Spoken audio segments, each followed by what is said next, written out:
Olá pessoal, ainda este livro aqui, O que é o Milagre na Bíblia, do Alphonse Weiser.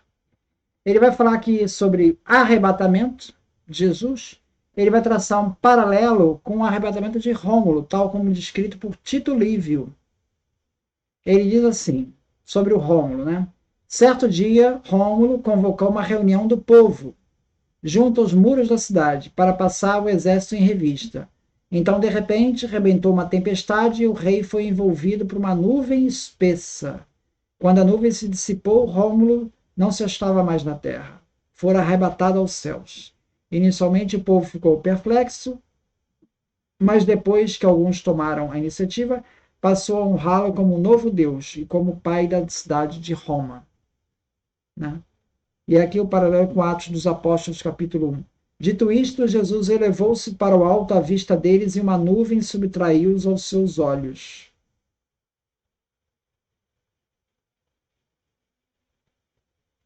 E como se estivessem com o olhar fito no céu enquanto ele subia, eis que apareceram junto deles dois homens vestidos de branco e lhe disseram: Homens da Galiléia, por que estás a contemplar o céu? Este Jesus que foi arrebatado virá do mesmo modo que para o céu o viste partir. Então voltaram para Jerusalém. Bom, tem semelhanças e tem diferenças, né? Porque, primeiro, que em Rômulo, as pessoas não veem ele subir aos céus, né? Assim, a nuvem envolveu Rômulo e, de repente, quando a nuvem se dissipou, você não viu mais o Rômulo. Então, em Jesus, as pessoas viram ele ascendendo aos céus. Segundo, enquanto ele subia, apareceram junto deles, das pessoas que assistiam, dois homens vestidos de branco que lhes disseram que Jesus voltaria, virá do mesmo modo que para o céu o vistes partir. Esse retorno de Rômulo não tem lá na passagem. Né? Ele diz assim: o parentesco entre os dois textos nos revela imediatamente uma estrutura e uma tópica semelhantes. O acontecimento que se dá fora da cidade, né? No caso de Jesus foi fora de Jerusalém, a nuvem, os espectadores que ficam na qualidade de testemunhas, a descrição a partir do ângulo do espectador, a interpretação do acontecimento como sendo uma acolhida no céu. Só a notícia do enquadramento, segundo o qual o motivo do acontecimento no caso de Rômulo foi de passar em revista ao exército, bem como a observação final formulada dentro do espírito da antiguidade greco-romana, e segundo o qual Rômulo foi venerado como um novo deus, é que revela um meio diferente de cada um desses textos provém. A exaltação do Senhor ressuscitado como fato presenciado é descrito no Novo Testamento somente por Lucas, e por sinal na conclusão do seu evangelho e no começo de Atos dos Apóstolos. Mas ele não narrou um conto fantástico, nem deturpou a verdade, ele apenas captou em sua imagem de grande expressividade aquilo que todos os escritores do Novo Testamento proclamam, que o ressuscitado foi assumido na forma de existência que é do próprio Deus e está presente na igreja a partir desta nova condição. Tá? Aí ele vai traçar também um paralelo com Apolônio de Tiana. Apolônio de Tiana também tem uma narrativa de milagres, que ele ressuscita uma pessoa, né?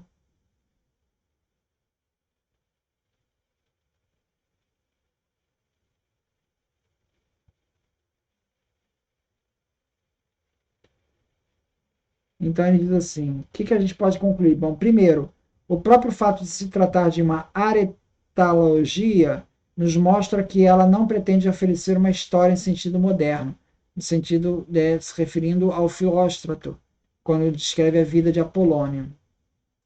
As narrativas de milagres dessa biografia não foram escritas por si mesmas, nem como demonstrações históricas, mas se acham principalmente a serviço de um escopo prefixado e que está acima dos demais, o de anunciar a ação dos deuses sobre a figura de Apolônio e de propagar a reputação deste homem.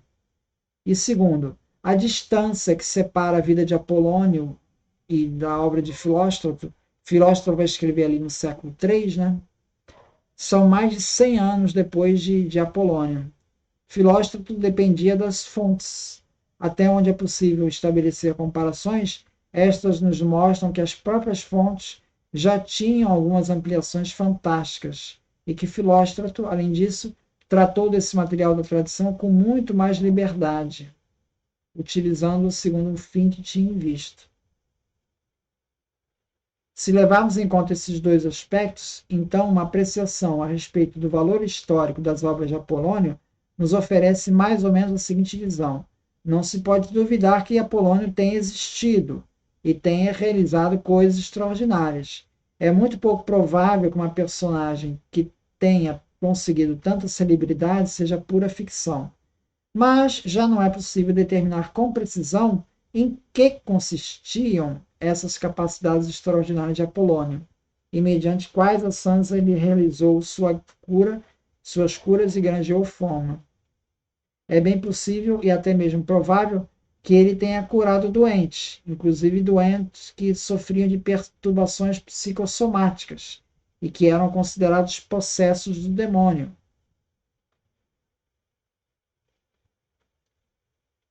Os fatos atribuídos a Apolônio são da mesma natureza aos que foram atribuídos a Jesus 100 anos antes. Por isso devemos procurar uma relação que existe. Devemos procurar ver que relação existe entre o que Filóstrafo afirma de Apolônio e as narrativas do milagre do Novo Testamento. Agora, ele chama atenção. Na literatura helenística, existem referências claras à natureza dos sofrimentos e curas milagrosas realizados, das quais ressalta a autonomia de determinadas tradições helenísticas de milagres. É suficiente admitir que Filóstrato tenha obtido seu material dessa corrente da tradição, independentemente do Novo Testamento. Então, Filóstrafo não está copiando o Novo Testamento. Tá?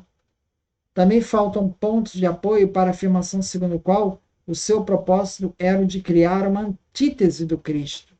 Também não era fazer uma antítese das histórias de Jesus. Por quê? Porque foi somente no século IV que a obra de Filóstrato foi usada na polêmica contra os cristãos.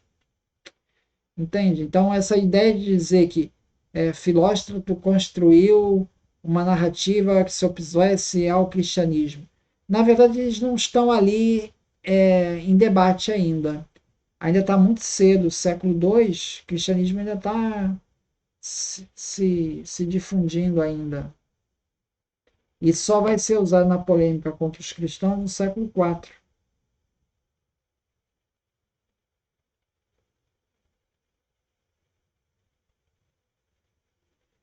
E sempre essa questão, né? Apolônio, ele é considerado como um sábio, né? Não como um Deus, né? Jesus é dado uma autoridade ao próprio Deus que está fazendo milagres ali.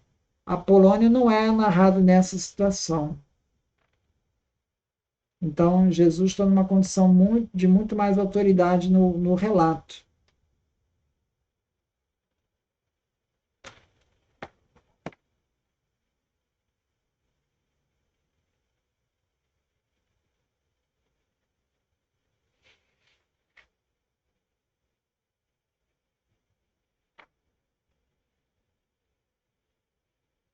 E aí ele faz alguns relatos de curas, né, de magias, narrados aí na época de Cícero, na época de Luciano. Também vai falar dos Hasside, dos judeus Hasside, do Oni, do Anina Bendosa. Então vai falar de alguns relatos de milagres que eram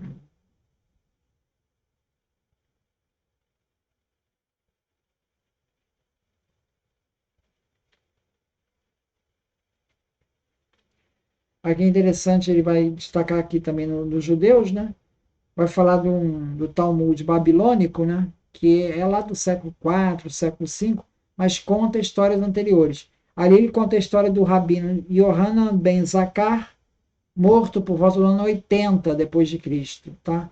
em que ele dizia assim: ó templo, por que te afliges? Eu sei que serás destruído. Ele foi morto em 80. Então, ele falou isso possivelmente antes de 70. Então, antes de 70, nós temos ali o Jesus, filho de Ananias, que é descrito pelo Flávio Josefo, e tem esse rabino Yohanan ben Zakar, que é citado no Talmud babilônico, Joma 39a, que também fala. Então, a ideia de que Jesus profetizou a queda do templo, ele não está sozinho. Naquela época, né? Isso aqui já é depois de Jesus, né? Mas naquela época já tinha essas profecias, estavam circulando. Então é isso. Muito obrigado, então.